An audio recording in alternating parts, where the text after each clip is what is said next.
I'm Bill Nye. And I'm not the science guy. And we're Two Kids on a Couch. Hey guys, welcome back to Two Kids on a Couch for our coverage of the 2015 Tony-nominated play revivals.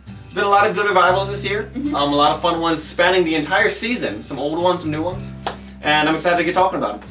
And the nominees are... This Is Our Youth. You Can't Take It With You. The Elephant Man. And Skylight. The first show we're going to be talking about today is called This Is Our Youth. This show follows four kind of angsty teenagers and kind of a coming-of-age story with a whole lot of drugs. What more do you need? This Is Our Youth earned one nomination. Best revival of a play. I don't think it's going to win. I heard the book was very good, very fresh, and very exciting. But I also read that the first act was very strong and the second act kind of fell short both in the writing and in the performances. So I think maybe because it wasn't so strong all the way through, it's not going to take the win. Plus, you have to consider the fact that it wasn't nominated for anything else and it didn't have super strong direction or acting or, designs. So it's unlikely that it culminates in what's still the best revival of a play this year. The next show nominated is You Can't Take It With You. This show is a mad whirlwind of energy. Written by Moss Hart and George Kaufman, it follows a very eccentric family who is kind of let go of things that hold us down, like pressures and business and sanity and taxes, and just live their life the way they want to, and ain't nobody gonna tell them no. It's a very feel-good show. I felt good. So, Bill, how good did the Tony nominators feel about the show? Well, apparently not bad. The show got 5 nominations. Best revival of a play. Best direction of a play for Scott Ellis. Best performance by an actress in a featured role in a play for Annalee Ashford. Best scenic design of a play. And best costume design of a play. The costumes in the show were really fun, but I'm not sure that they were quite exciting enough to win. The scenic design is really good, and it might win. Very possible. It might not, but it might. Yeah, it's gonna be right up there, definitely. Top 1 or 2. Annalee Ashford is adorable. She is. And we're actually super close. She's a buddy of mine. Her and I chat all the time on the Broadway.com Ask a Star Couch. I think it'd be great if she won. I think she's hilarious. I think it'd just be so good. I don't really think she will, because what I've seen is that the funny young women don't usually fare as well against like the jaded older women in this category. It'd be great if she won, and I'm so glad she's nominated. I'd be a little bit surprised if she wins. Best direction for Scott Ellis. He did a really great job. He kept the show true to the script, but he also kind of put his own spin on it. I don't know if he will win. We would love it if he took home the Tony, but there's a lot of good plays with really good direction this year. Yeah. But I'm definitely so glad that he was in charge of this play, because he really did it justice.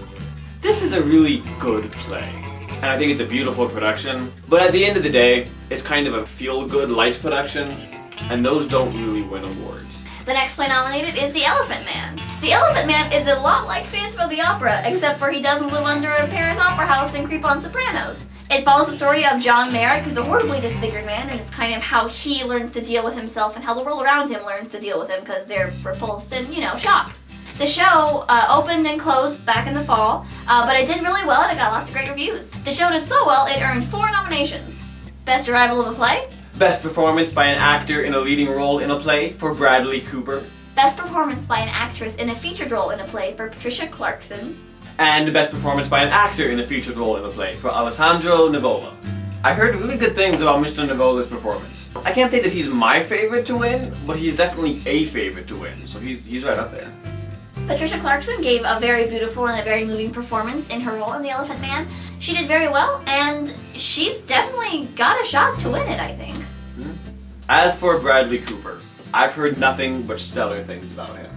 It was apparently transformative. I think it was his Broadway debut. It was. And it was just really incredible. Had his show opened more recently, I'd say he was probably the front runner. Closed shows don't do as well, just as a rule. It's not necessarily like a built-in thing, but just when the nominators are thinking about it, they're not fresh in their mind, they tend to not do as well.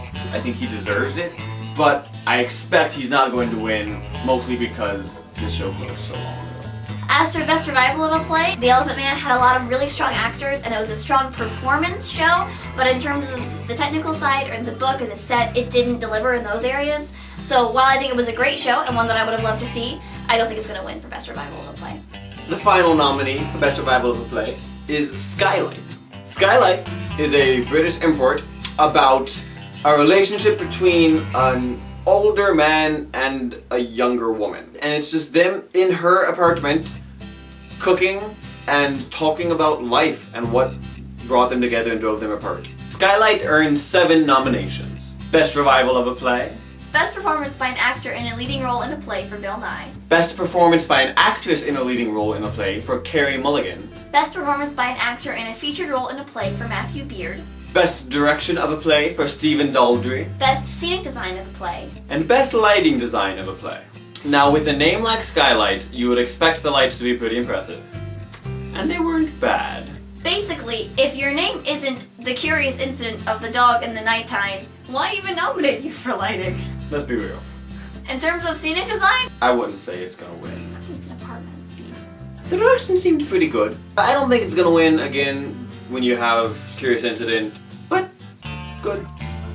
In terms of Matthew Beard, he just wasn't in the show that much. Apparently he did a great job in the role that he was given, but it wasn't really a role sizable enough and really meaty enough to, I think, get him the win. I think Carey Mulligan actually has a pretty good shot at the win. I didn't hear a single bad thing about her performance, and I think she's possibly my favorite to win Best Actress. In terms of Bill Nye, he gave an outstanding performance and I think would be a forerunner, but his category is just so competitive. It's so hard. It is. We want him to win, It'll be and he might! He's right up there. I'd put him in the top 2 or 3. We don't know! So for the big one, Best Revival of a Play, it's really just hard to know much about it. I think it's probably the most likely to win because the reviews were wonderful and because it's the only Best Revival that was nominated in design and acting and direction and just seemed overall a well-rounded great show. Yeah. So it tentatively has my pick for Best Revival, but it's gonna be a close one. Thanks again, guys, for tuning in to our Play Revival episodes. Don't forget to tune in next week for original musicals. We'd like to thank everybody who participated in our hashtag Tony Qualification sweepstakes. In fact, we will thank you all individually right now. Well, I think that's all of them. And as always, be sure to like, comment, share, and subscribe. Sexy little red vine, you.